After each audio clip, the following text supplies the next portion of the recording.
Shaw will hit for a high average. He's also going to walk more.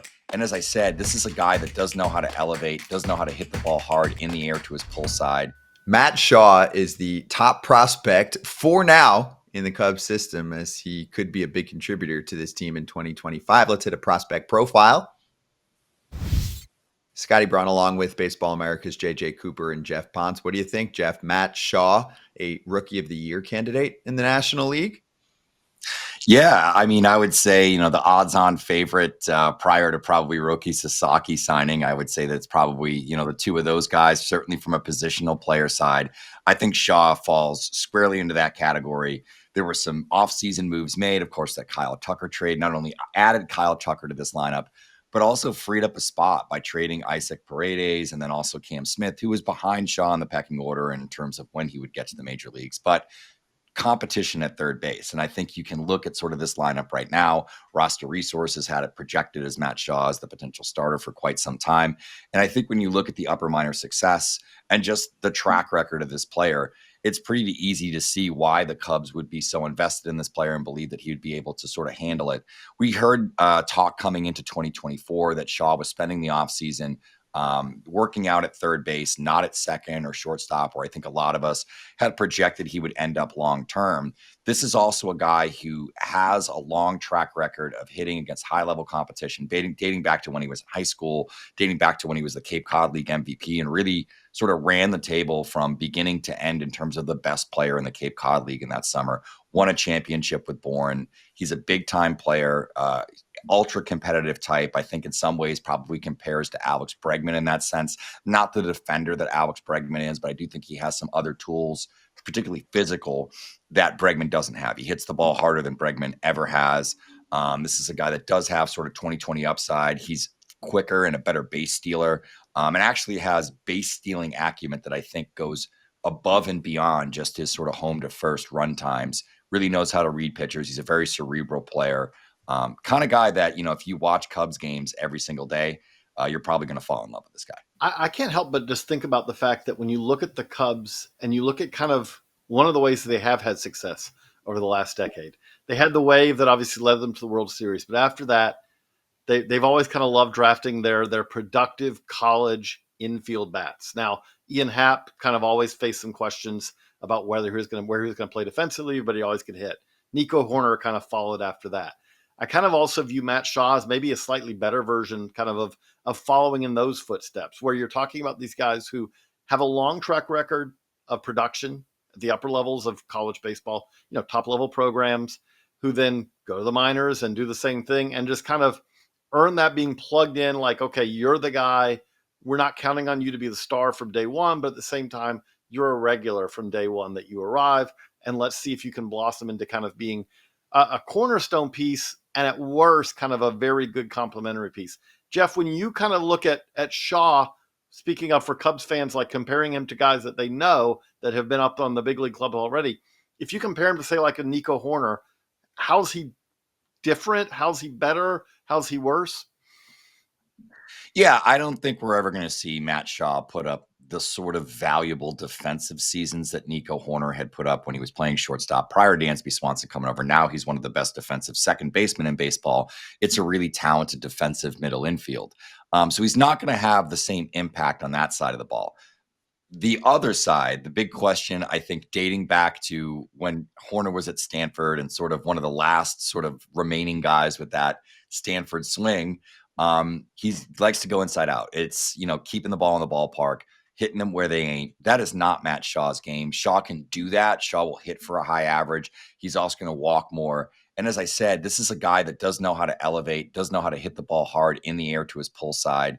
And I think, Wrigley is probably the perfect sort of park for him, where it's not super high fences. They're not super deep out there. There's certain days where the ball travels a little bit more. And I think that, you're looking at a player that has more like 20-30 upside, when Horner certainly had the stolen base acumen. We've seen that time and time again throughout his professional career, but is a little bit more of like a speed, contact, and defense guy, where I view Shaw as, more of like a 2, 3, 4 hitter ultimately. All right, so I'll spin us to a global approach here on the Chicago Cubs farm system, JJ. It seems like it's pretty good especially on the position player side, and we might even get ourselves a little bit of a logjam at some point if some of these prospects do work out. Is that fair to say? And do you feel like Matt Shaw will be the first here in a litmus test to see how that goes?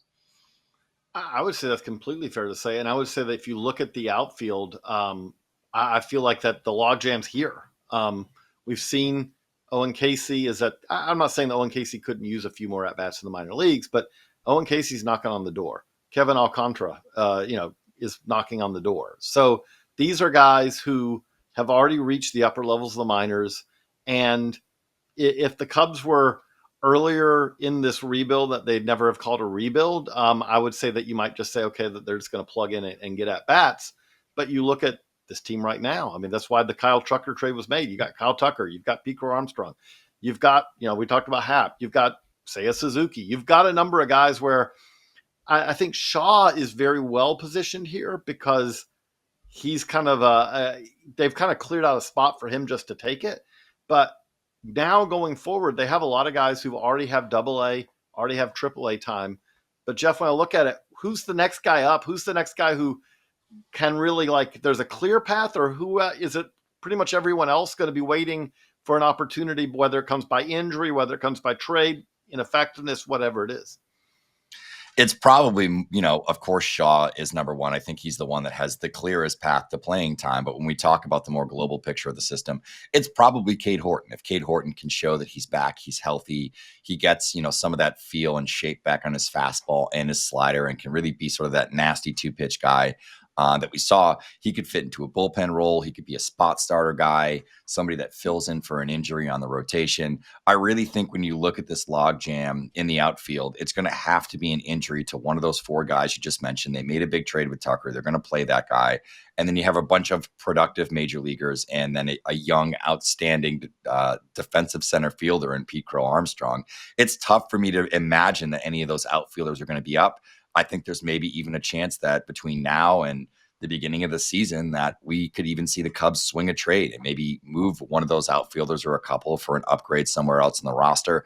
I think the dark horse here, though, is probably Moises Ballesteros. If he takes a step forward in terms of his receiving and sort of catch and throw elements behind the plate, the bat is there. It's a mature hitter, a guy that doesn't give away at bats. Bat to ball skills are elite. I mean, you could see it in game, but we were at the Futures game last year when they were doing some of those skill competitions, and there was really nobody who had the level of barrel control amongst some of the best hitting prospects in baseball that had that level of barrel control that Ballesteros showed. So I think just as a catcher and ability to play some first base, maybe there's some opportunity there, but it is a true logjam with these outfielders. And I think, if you're Kevin Alcantara, who debuted last year, or Owen Casey, who spent a full season in AAA, you're kind of like, if I was in, 20 other organizations, I probably am in the major leagues at this point and looking at entering the season with a full-time job. One last question on that, though. When we talk about Casey, when we talk about Alcantara, are those guys ready right now? Or is there one of these guys who you would say is basically there's nothing left for him to prove in the minors? Because I kind of feel like with other than maybe Matt Shaw, all these hitters are guys who might benefit from another half season or more in AAA. I think you can make the case for Casey. He's had a lot of upper minor success. I think you saw how he sort of evolved last year, and particularly in a more challenging environment. Now, the strike zones and all that sort of thing, we can quibble about that in AAA, but he's facing better competition. He showed improvements as a contact hitter, as well as his approach. We know he has the underlying power. It's just a matter of sort of getting to that in the best possible way in terms of batted ball angles, consistently hitting the ball in the air to his pull side, and getting the most out of those big EVs and that big power that he possesses in his body. He's a good corner outfielder. I don't know that there's a ton more experience that he needs at the AAA level. I think it's really going to be the litmus test of how does he adjust once he is challenged by the best pitchers in the world. Alcantara, on the other hand, has less time, elite defender in center field. If it wasn't for Pete Crow Armstrong, he would probably be the best center field defender in the organization. He's a great athlete. I still think that, 300 to 400, 500 plate appearances at AAA are probably going to do him some good. So we know, at least for now, until that status goes away, and Cubs fans are hoping that starts right on opening day. where he becomes a big leaguer. Matt Shaw is the top prospect in the organization, according to the smart minds over at Baseball America. We're going to keep doing this every single day. We'll release another top prospect video here per organization. So come on back or keep scrolling through if you missed any, and we'll see you for the next one.